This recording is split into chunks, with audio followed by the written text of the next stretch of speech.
Intelligence and the Scaffold. It is said that when Louis XVI, on his way to the guillotine, tried to give one of his guards a message for the Queen, he drew the following reply: "I am not here to run your errands, but to lead you to the scaffold." This excellent example of propriety in wording and obstinate perseverance to the job at hand is, it seems to me, perfectly applicable, if not to all the novels in our language, at least to a certain classical tradition in the French novel. Novelists of this genre do indeed refuse to carry messages, and their only concern seems to be to lead their characters imperturbably to the rendezvous awaiting them, whether it be Madame de Clèves to her convent, Juliette to happiness, and Justine to her ruin, Julien Sorel to his beheading, Adolphe to his solitude, Madame de Graslin to her deathbed, or Proust to the celebration of old age he discovers in the salon of Madame de Guermantes. What characterizes these authors is their singleness of purpose. One would look in vain through these novels for the equivalent of a Wilhelm Meister's interminable adventures. It is not that pedantry is foreign to us, but that we have our own particular kind of pedantry, which is not, fortunately, Goethe's sort. All that can be said is that in art, an ideal of simplicity always requires fixity of intention. Hence a certain obstinacy that seems central in the French novel. This is why the problems of the novel are primarily artistic. If our novelists have proved anything, it is that the novel, contrary to general belief, cannot easily dispense with perfection. Only it is an odd sort of perfection, not always a formal one. People imagine, wrongly, that novels can dispense with style. As a matter of fact, they demand the most difficult style, the kind that does not call attention to itself. But the problems our great novelists set themselves have not concerned form for form's sake. They focused only on the exact relationship they wish to introduce between their tone and their ideas. Somewhere between monotony and chit-chat, they had to find a language to express their obstinacy. If their language often lacks outward distinction, it is because it is moulded in a series of sacrifices. The messages have been omitted. Everything is reduced to essentials. This is how minds as different as Stendhal's and Madame de Lafayette's may seem akin. Both have worked hard to find the right language. Indeed, the first problem Stendhal set himself is the one that has preoccupied great novelists for centuries. What he called an absence of style was a perfect conformity between his art and his passions. For what gives originality to all French novels compared to those written in other countries is that they are not only a school of life, but an artistic school. The liveliest flame crackles in their rigorous language. Our great successes are born of a particular concept of strength, which might be called elegance, but which needs to be defined. One must be two persons when one writes. In French literature, the great problem is to translate what one feels into what one wants others to feel. We call a writer bad when he expresses himself in reference to an inner context the reader cannot know. The mediocre writer is thus led to say anything he pleases. The great rule of an artist, on the other hand, is to half forget himself the better to communicate. Inevitably, this involves sacrifices, and this quest for an intelligible language whose role is to disguise the immensity of his objective leads him to say not what he likes, but only what he must. A great part of the genius of the French novel lies in the conscious effort to give the order of pure language to the cries of passion. In short, What triumphs in the works I'm discussing is a certain preconceived idea. I mean, intelligence. But the term needs definition. One always tends to think of intelligence as involving only what is visible. Structure, for example. Now, it is curious to note that the structure of the typical 17th century novel, La Princesse de Clèves, is extremely loose. Several stories are launched, and the novel begins in complexity, even though it ends in unity. Actually, we have to wait for Adolphe, in the 19th century, to find the purity of line we are so ready to imagine we find in La Princesse de Clèves. In the same way, the structure of Les Liaisons Dangereuses is purely chronological, with no artistic experiments. In Sade's novels, the composition is elementary.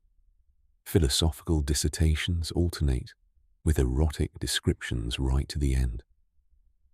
Stendhal's novels offer curious evidence of carelessness, and one is never surprised enough at the final chapter of La Chartreuse de Parme, in which the author, as if anxious to conclude, with the end in sight, bundles in twice as many events as in the rest of the book. It is surely not these examples which justify the claim that French novels possess an Apollonian perfection of form. The unity, the profound simplicity, the classicism of these novels thus lie elsewhere.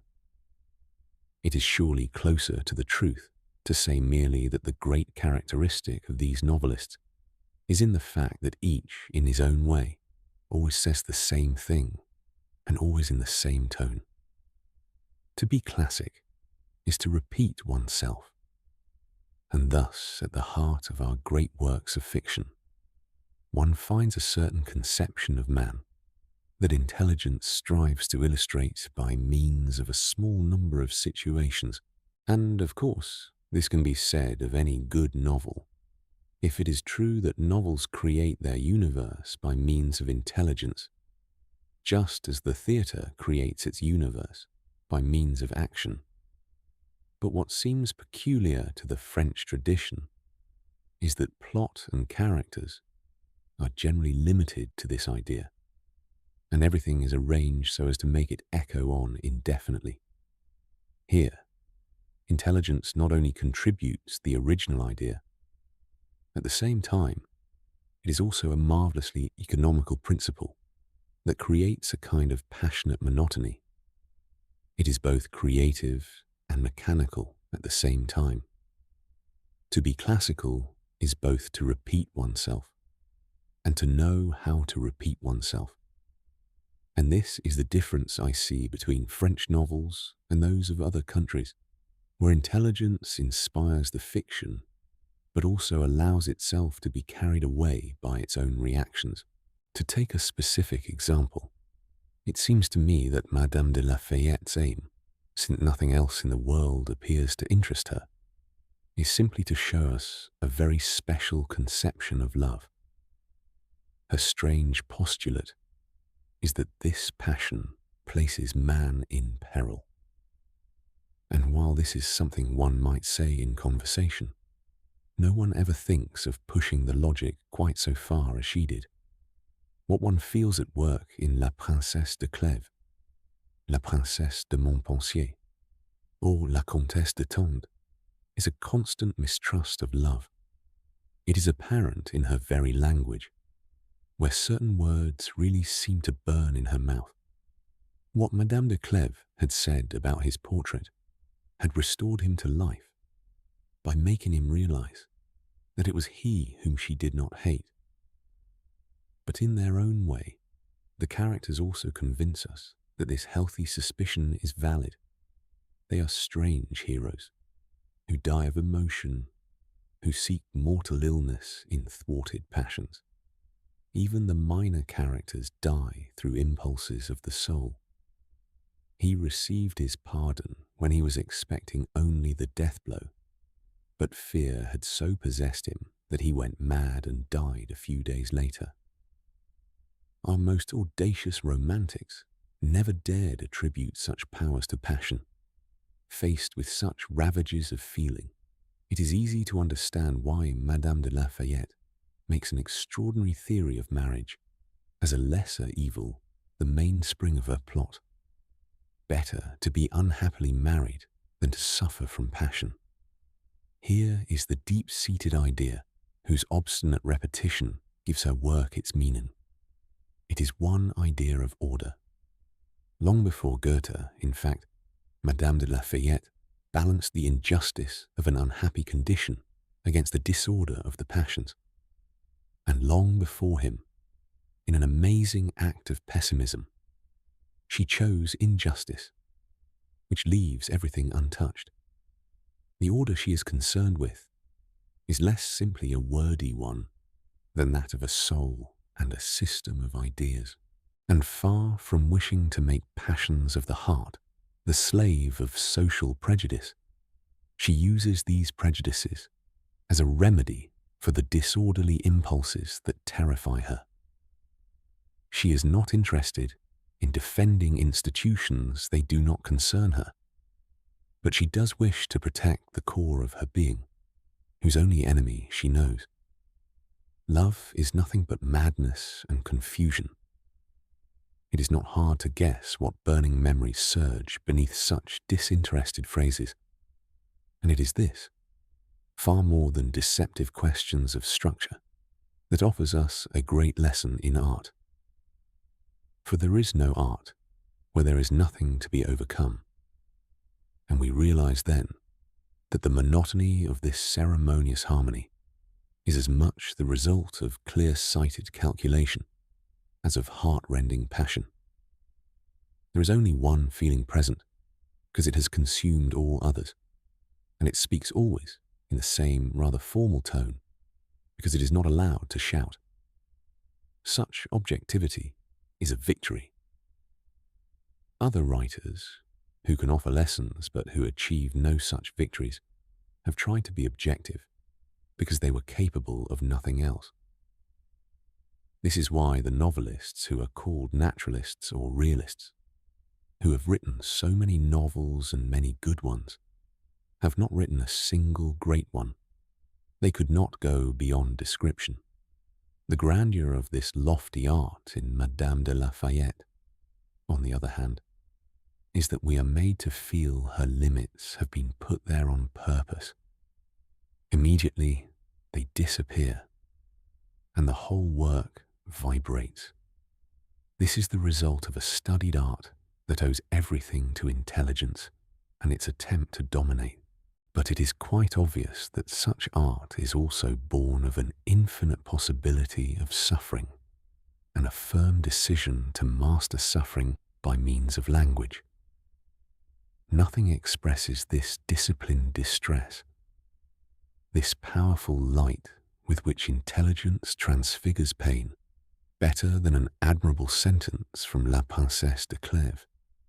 I told him that so long as his suffering had had limits, I had approved of it and shared it, but that I would pity him no longer if he gave way to despair and lost his reason.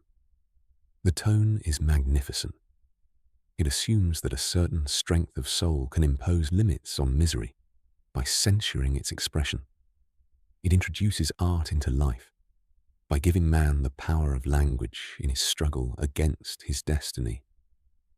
And thus we see that if this literature is a school for life, it is precisely because it is a school of art.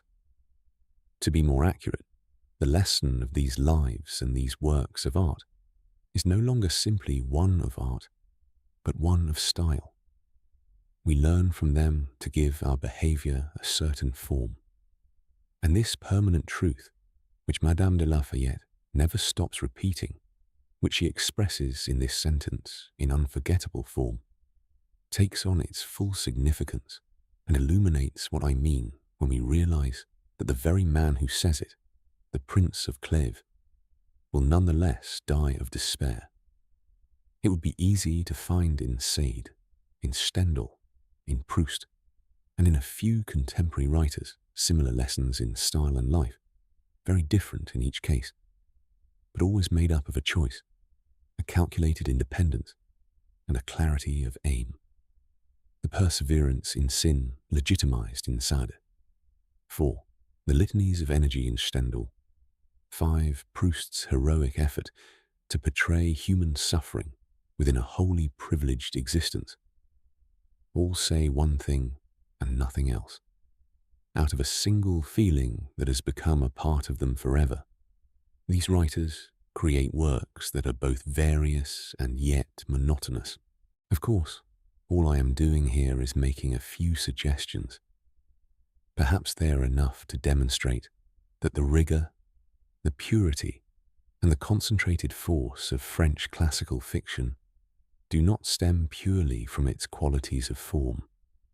In any case, such a term has no meaning in art, but from the stubborn clinging to a certain tone, a certain constancy of soul, and a human and literary knowledge of sacrifice. Such classicism is a matter of deliberate choices, partis pris. 6. The cult of the efficacity of intelligence creates not only an art, but also a civilization and a way of life.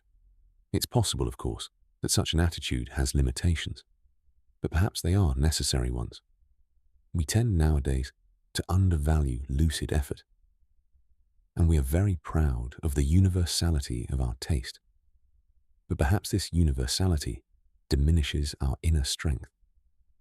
To someone who asked Newton how he had managed to construct his theory, he could reply, by thinking about it all the time. There is no greatness without a little stubbornness. In any case, this is how I explain the very strong feeling I have about our great novels. They prove the effectiveness of human creation. They convince one that the work of art is a human thing, never human enough, and that its creator can do without dictates from above. Works of art are not born in flashes of inspiration, but in a daily fidelity. And one of the real secrets of the French novel is its ability to show at the same time a harmonious sense of fatality and an art that springs wholly from individual liberty. To present, in short, the perfect domain in which the forces of destiny collide with human decisions. Its art is a revenge, a means of overcoming a difficult fate by imposing a form upon it.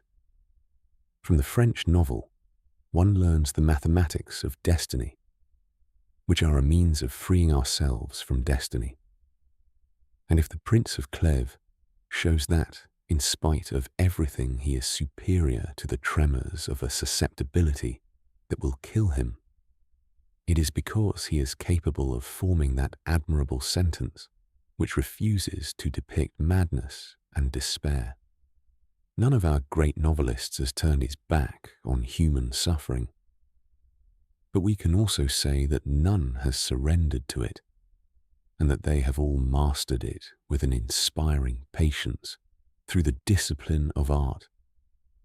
A contemporary Frenchman owes his idea of virility, perhaps, and naturally his virility needs no beating on the drum, to this series of incisive, scorching works in which the superior exercise of an intelligence that cannot keep from dominating moves unflinchingly forward to the very scaffold. From a special issue of the magazine, Confluences on Problems of the Novel, July 1943.